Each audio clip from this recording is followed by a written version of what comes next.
আমেরিকার মানুষ এখন নিজের দেশের প্রেসিডেন্টকেই দোষ দিচ্ছেন।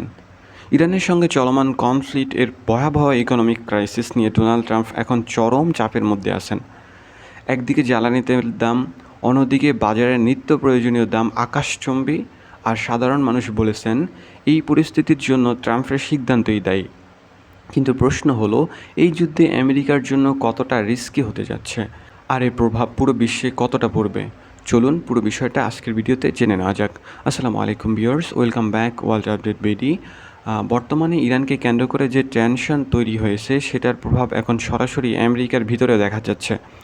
সম্প্রতি আল জাজিরা এক প্রতিবেদনে বলা হয়েছে, যুক্তরাষ্ট্রের অনেক সাধারণ নাগরিক মনে করেন চলমান যুদ্ধ পরিস্থিতি এবং দেশের ইকোনমিক প্রেশার বাড়ার পেছনে ডোনাল্ড ট্রাম্পের সিদ্ধান্তের দায়ী।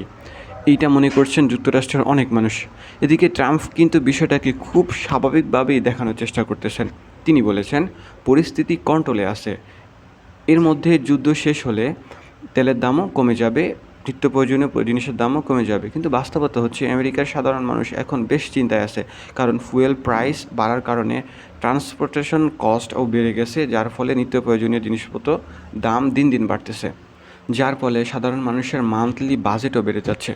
বিশ্লেষকরা বলেছেন এই পরিস্থিতি ট্রাম্প এবং রিপাবলিক পার্টির জন্য বড় ধরনের চ্যালেঞ্জ হয়ে দাঁড়াবে।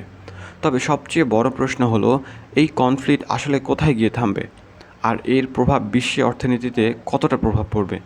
আপনার কি মনে হয় বর্তমান পরিস্থিতির জন্য ট্রাম্পের সিদ্ধান্ত কতটা দায়ী? কমেন্ট করে আপনার মতামত অবশ্যই জানাবেন।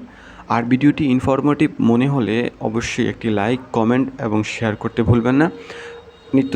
নিত্য প্রয়োজনীয় আপডেট পাওয়ার জন্য আমাদের চ্যানেলটা সাবস্ক্রাইব করতে পারেন। দেখা হচ্ছে পরবর্তী কোনো ভিডিওতে। ততক্ষণ ভালো থাকবেন, সুস্থ থাকবেন। আল্লাহ হাফেজ। আসসালামু আলাইকুম।